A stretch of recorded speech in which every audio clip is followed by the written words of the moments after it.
At the restaurant, my sister slammed her hand on the table and shouted, "This table is for the family. Get outside." The whole place went silent. My husband froze. My parents looked down. And I realized I'd finally been erased from my own bloodline. I didn't say a word. I just stared at her, wondering if I had heard right. The waiter standing nearby stopped in his tracks. Other diners turned their heads. Lydia's face was red, her jaw tight, her hand still flat on the white tablecloth. She looked at me like I was a stranger who'd ruined her night. The restaurant smelled of garlic and wine, the kind of place my parents loved. It was supposed to be their 40th wedding anniversary, a happy night. The candles flickered between us, and I could see my reflection shaking in the silverware. My mother whispered something under her breath, but my father just sighed and stared into his glass. No one spoke up for me. Not one of them. Evan, my husband, sat next to me, but he didn't even look my way. His hand that had been resting on my knee slid away slowly, as if touching me might make him guilty too. I could see in his eyes that he wasn't going to say a thing. That hurt more than Lydia's words. I looked around the table, the fancy dishes, the half-eaten steak, the champagne my father had ordered for a toast that never happened. Everyone looked uncomfortable, but no one moved. Lydia leaned back in her chair, proud, like she'd done something noble. Her perfect red lipstick didn't even smudge when she sneered. My chest tightened, but I refused to cry. I pushed my chair back slowly, the sound cutting through the silence. "All right," I said softly, my voice shaking but calm. "I'll go." No one tried to stop me. My mother's eyes flicked toward me for a moment, but she looked away. When I stood, the waiter moved aside quickly, pretending to wipe a nearby table. I walked past the rows of families laughing and couples clinking glasses, all pretending not to see what had just happened. The air near the door felt colder, sharper. As I stepped outside, the night hit me brisk, quiet, heavy. I stood there on the sidewalk, the sound of the city buzzing somewhere in the distance. Behind me, through the glass window, I could still see them sitting there. Lydia was already smiling again, talking to my parents like nothing had happened. Evan had turned his chair toward her, nodding along. I watched for a long time, my breath fogging the glass, until the waitress brought another bottle of wine to their table. Lydia lifted her glass, laughing, as if she hadn't just cut me out of my own family. I turned away and started walking down the street, my heels clicking against the pavement. I didn't know where I was going, but I knew one thing for sure. Something inside me had finally broken, and there was no going back. When we were little, Lydia and I used to be best friends. We shared everything, toys, secrets, even a tiny bedroom with peeling yellow wallpaper. She would crawl into my bed at night when she got scared of the dark, and we'd whisper until we fell asleep. Back then, she was my favorite person in the world. I really believed we'd always be close. But things started to change as we got older. Lydia learned early how to make people like her. She smiled at the right moments, said sweet things to our parents, and never got caught doing anything wrong. If something broke, she'd say, "Claire did it," and somehow everyone believed her. I'd try to explain, but my mom would just sigh and tell me to stop blaming my sister. I remember one summer when we both wanted to paint the old treehouse. I spent hours scrubbing and sanding while Lydia talked to our mom inside, convincing her she'd done all the work. When it was done, our parents praised her for being so responsible. I stood there covered in paint, holding the brush, wondering how she always managed to win. Lydia was the golden child. Everyone said she had a bright future, that she was so polite, so clever. I was the quiet one, the one who got overlooked. I worked hard in school, helped around the house, but nothing I did ever seemed good enough. If Lydia came home late, it was because she was helping a friend. If I did the same, I got a lecture about respect. Our parents, Margaret and Thomas, didn't mean to play favorites, or at least I told myself that. But it showed in small ways. On my 16th birthday, I got a sweater. On Lydia's, she got a necklace and a surprise party. Mom said it was because Lydia's friends really cared about her. Dad said she was special. I stopped expecting much after that. By the time we were adults, the distance between us was impossible to ignore. Lydia had this way of making me feel like I was always in her shadow. If I got a new job, she'd smile and say, "That's cute, Claire." If I brought someone home to meet the family, she'd find a way to make them feel small too. Still, part of me wanted her approval. I kept trying, even when I knew she'd never give it. Maybe I was just too used to being the one who tried harder. There was one thing, though, something I could never forgive her for. It happened years later, when I had something, or rather someone, that mattered to me more than anything. Lydia took that too. She didn't just take it, she smiled while she did it. That was the moment I realized she wasn't my sister anymore. She was something else entirely. When I first met Evan, I thought he was different. He was kind, patient, and quiet in a way that made me feel safe. After years of feeling like I had to prove myself to everyone, being around him felt like finally being seen. He listened when I spoke. He remembered the small things. I fell in love with him faster than I meant to, and for a while, everything seemed simple. My family liked him too, or at least they said they did. Lydia smiled when I brought him home for the first time, that polished smile she used when she wanted to look perfect. She hugged him, complimented his watch, and told him he had such a calm energy. I didn't think much of it back then. I was just happy my family accepted someone I cared about. Evan and I got engaged a year later. He proposed at a small park where we used to have picnics.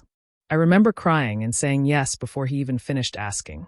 I couldn't wait to tell my parents. They were happy for me, though my mom's first question was about the wedding budget and Lydia's was about the ring size. I laughed it off. That's just how she was. But after that, something shifted. Lydia started calling Evan more little things, she said. Helping him plan surprises, picking out a suit, giving advice about my taste. I thought it was sweet at first. It made sense, they both liked planning and details. I didn't notice how often she'd stop by when I wasn't home or how they'd talk a little too long at family dinners. One afternoon, I went to pick up my phone from Evan's apartment before a work meeting. When I walked in, I heard laughter, Lydia's voice. She was there, sitting on the couch with him, both of them drinking coffee like it was the most natural thing in the world. She smiled when she saw me, not surprised at all. Just keeping him company, she said. Evan looked nervous, but said nothing. I brushed it off. I wanted to believe there was nothing to worry about. But that night, when he kissed me goodbye, I noticed he smelled faintly of her perfume, the same floral scent she always wore. I told myself I was imagining it. At our engagement dinner, everything looked perfect. My parents were smiling, friends were cheering, and Lydia stood to make a toast. Her voice was warm, her words kind, but when she lifted her glass, her eyes met Evan's for just a moment too long. It wasn't romantic. It was something else, something private, like a secret only they knew. The sound of glasses clinking filled the room, but my stomach tightened. Evan squeezed my hand, smiling at me, yet I couldn't shake the feeling that his thoughts were somewhere else, maybe with her. That night, for the first time, I felt something inside me crack, even though I didn't understand why. I tried to keep the peace. After the wedding, I told myself that family was family and that Lydia would change someday. I threw myself into my job as a school counselor. The kids I worked with were kind, honest, and simple, the kind of people who said what they meant. It was a relief to be around them after all the fake smiles and small talk at home. Lydia, of course, kept rising. She became a lawyer at a fancy firm downtown, always dressed like she'd stepped out of a magazine. At family dinners, my parents bragged about her cases, her clients, her expensive apartment. When they spoke about me, it was in a softer tone. Claire's doing well too, they'd say, like I was an afterthought. Lydia would smile and tell everyone how proud she was of me, then add something that stung. She's great with kids, she'd say, though I don't know how she manages on that salary. Or, Claire's so down to earth, she's never cared about appearances. Everyone laughed, even Evan. He'd touch my shoulder lightly and whisper, "She doesn't mean it." That's just how Lydia jokes. But I saw the way Lydia looked at me. Her words were never jokes. They were tiny knives hidden behind compliments. I started to notice how often Evan compared me to her without realizing it. If Lydia mentioned a new restaurant, he'd say, "Maybe we should try places like that instead of takeout." If Lydia shared a story about her clients, he'd say, "She really has it all figured out." It didn't sound cruel, but over time, those words started to eat at me. I began to question everything. My job, my marriage, even the way I dressed. Sometimes I'd catch Lydia watching me across the table with that calm, superior smile. I never knew what she was thinking, but I always felt smaller under her gaze. She'd ask about my plans, then twist my answers into something foolish. "You're still renting?" she'd ask sweetly. "Evan's doing well, why not buy? You deserve more." It always sounded like she cared, but I knew she didn't. One night, after another long dinner with my parents, I came home early from work. The house was quiet, but I heard voices coming from the back porch. I thought maybe Evan was on the phone, but when I got closer, I froze. It was Lydia's voice, low, calm, almost playful. "You shouldn't worry," she said softly. She'll never suspect. Evan didn't say much, but I heard his laugh, quiet, familiar. Then silence. My heart started pounding so hard I could hear it in my ears. I stepped back before they could see me, pressing my hand against the wall to stay steady. I didn't confront them that night. I couldn't. I just stood there in the dark hallway, listening to the faint sound of their voices mixing with the hum of the evening air, realizing that the peace I'd been fighting for was never real at all. It happened on a Wednesday afternoon. I had left work early because of a canceled meeting and decided to stop by the small bakery near downtown. That's when I saw it. Evan's car parked a few blocks away, right in front of Lydia's law office.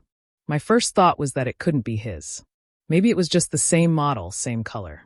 But the small dent on the back bumper was the same, and so was the parking sticker on the windshield. It was his car. I sat there in my car for a long moment, staring. I told myself there had to be a reason. Maybe he was meeting someone else nearby. Maybe Lydia had called him for help with something. But deep down, I already knew the truth. I could feel it sitting heavy in my chest. I parked across the street, my hands gripping the steering wheel so tight my knuckles turned white. I waited. The sun was low, painting the windows gold. Time moved slowly. Every minute felt like an hour. People came and went, but not them. Then, just as I started to doubt myself, the glass door opened. Evan stepped out first. He looked relaxed, smiling in that easy way he used to smile at me. Lydia followed right behind him, her hand brushing against his arm as they laughed about something. It wasn't a friendly touch. It was too familiar, too natural. The kind of touch that only happens when something has already gone too far. I couldn't breathe for a moment. I just sat there frozen, watching them stand close together like a couple who belonged. He opened the door of his car for her, and she leaned in to say something. Whatever it was made him smile again. Then she walked away, heels clicking on the sidewalk, and he watched her until she disappeared around the corner. I drove home without really seeing the road. The city blurred past me. When I got inside, I didn't even take off my coat. I went straight to the couch and sat there, staring at the floor. It was like every memory of the last few years replayed at once. All the excuses, all the late nights at work, all the times Lydia had smiled at me with that smug, secret look. Every piece finally fit together. The tears came quietly. Not the loud kind, not the kind that needed comfort. Just slow, steady ones that burned on the way down. I realized I had been living in a lie, one built carefully by two people I had trusted most. After a long time, the crying stopped. I wiped my face, stood up, and went to the mirror. My eyes were red, but my voice was calm when I whispered, "All right." I wasn't going to yell or beg or ask why. I was done being their fool. They thought they could play me forever. But from that moment, I started planning how to make them both choke on their own lies, slowly, quietly, and completely. The next few days, I acted like nothing had happened. I smiled when I needed to, cooked dinner, and asked Evan about his work like I always did. He seemed almost surprised by how calm I was. Maybe he thought I didn't know anything. Maybe he believed his lies had worked. Either way, I let him believe it. When my parents called, I laughed with them. My mother talked about their upcoming anniversary and how Lydia was planning a big dinner. She said it would be nice if I helped her with the details. My voice didn't even shake when I said yes. I told her I'd be happy to help. That night, I set the table while Evan watched TV. He smiled at me like everything was normal, and I smiled back. Inside, I felt nothing, no anger, no sadness. Just a cold kind of quiet. I was done crying. I had work to do. Over the next week, I started collecting things. Small things at first, little pieces that most people wouldn't notice. A credit card statement left on the counter, a phone bill with late-night calls to Lydia's number, a restaurant receipt from the same area as her office. Each time I found something, I took a photo and sent it to myself. Evan didn't notice. He was too comfortable. Lydia, too, acted like she had already won. When we met to discuss the anniversary dinner, she wore her usual perfect smile and talked like she was the queen of the family. "You don't mind helping with the setup, right?" she said sweetly. "You've always been good at the small details." I nodded, pretending to agree, pretending to still be that quiet sister who never fought back. That night, I called someone I hadn't spoken to in years, Marla Jensen, a friend from college who now worked as a detective. She listened while I explained everything, her voice calm and steady. "You're smart to stay quiet," she said. "Get what you can, but keep your hands clean." She helped me understand what kind of proof would hold up, texts, financial records, anything that showed a pattern. I started building my case piece by piece, never rushing, never showing what I knew. Every smile I gave Evan, every polite word to Lydia, was another mask. They thought I was harmless. They thought I'd never fight back. But the truth was I was waiting. The anniversary dinner would be my moment. The same table where Lydia loved to show off would soon become the place where everything she'd hidden would come undone. The restaurant was warm and bright, the kind of place my parents loved for special occasions. I arrived a little early, pretending to be nervous about helping Lydia organize everything. The tables were covered in white cloth, soft music played in the background, and the air smelled like roasted garlic and wine. I smiled at the hostess, told her the reservation name, and made sure every seat was set exactly as I'd planned. One for each person who needed to see the truth that night. My parents arrived first. My mother looked happy, her eyes shining as she talked about how proud she was of Lydia and me for planning the evening. My father gave me a tired but kind smile. He'd always hated family drama, and probably thought this dinner meant we were finally getting along. I kept my smile steady and hugged them both. Then came Lydia, walking in like she owned the room. Her red dress turned heads, her hair perfect, her confidence loud enough to fill the whole space. Evan followed behind her, his hand resting lightly on her back before he noticed me watching. He pulled it away quickly and came over to kiss my cheek. His lips were cold. Lydia greeted everyone with that polished charm she was famous for. She ordered wine for the table, laughed too loudly at small jokes, and made sure everyone noticed her. Her boss arrived a few minutes later, a sharp-looking woman named Ms. Carver. I'd invited her myself, pretending it was to honor Lydia's success. Lydia looked surprised but pleased. She didn't know this guest would soon see the real her. Dinner started smoothly. I played the part of the loving wife and thoughtful daughter. I asked my father about his garden, complimented Lydia on her dress, and laughed when she teased me about still renting a small house. "You've always liked simple things," she said with a sweet smile. Evan chuckled beside her. I pretended not to notice. Under the table, my hands were steady. The envelope in my purse felt heavy, almost warm. I waited. The main course passed, the conversation flowed, and Lydia's voice filled the room. She talked about her recent case, how hard it was being the responsible one. My mother nodded, proud. I just watched her, the way her smile never reached her eyes. When dessert came, I reached into my bag. No one noticed at first. The waiter placed plates of chocolate cake around the table, and laughter filled the air. Then I slid the plain brown envelope across to my father. "This is for you," I said quietly. He looked confused but opened it. One by one, he pulled out the papers, phone logs, receipts, photos. The table fell silent. Lydia froze. Evan's fork slipped from his hand. My father's face went pale as he read. The soft music kept playing in the background, but the air around us turned cold. I didn't say a word. I just sat back and watched everything finally begin to break. For a long moment, no one spoke. My father held the papers in his hands, his eyes moving from one page to another, disbelief slowly turning into something darker. My mother's hand trembled on her wine glass. Lydia sat perfectly still, her smile gone, her face tight. Evan kept staring at the table, his fingers twitching like he didn't know what to do. Finally, Lydia laughed, short and sharp. "This is ridiculous," she said. "You really expect anyone to believe this nonsense?" She reached across the table, trying to grab the papers, but my father pulled them away. "Lydia," he said quietly, "these are your phone records." Her face changed.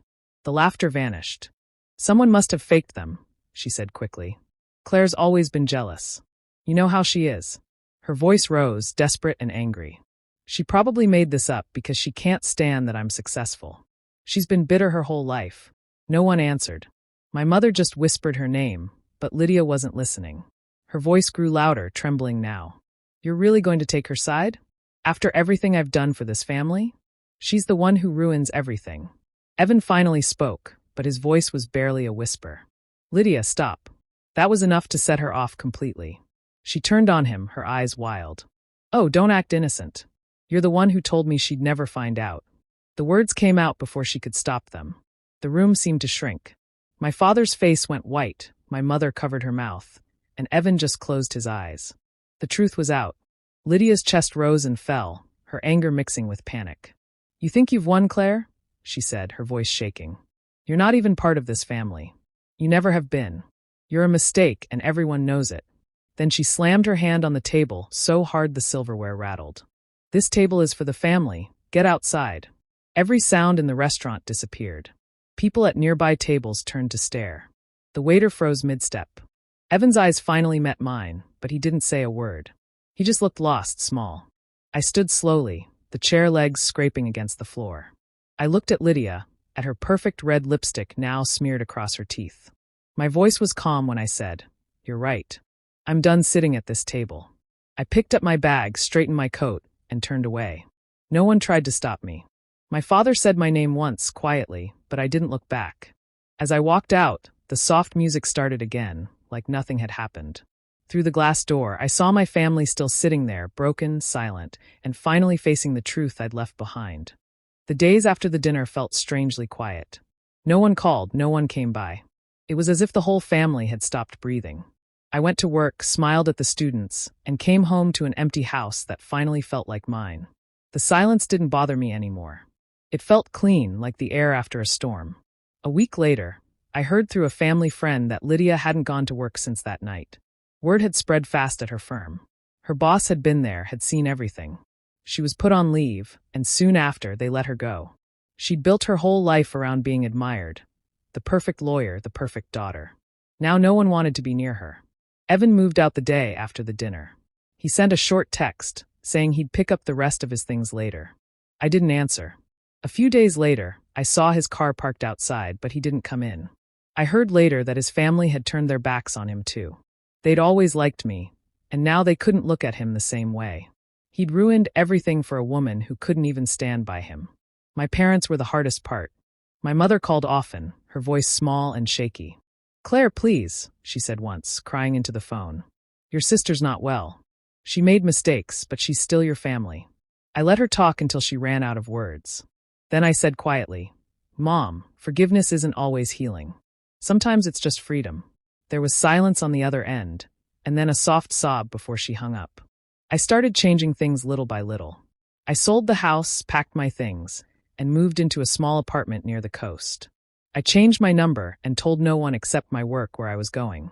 It wasn't running away, it was starting over. For the first time in years, I woke up without that heavy feeling in my chest. Sometimes, though, I thought about Lydia.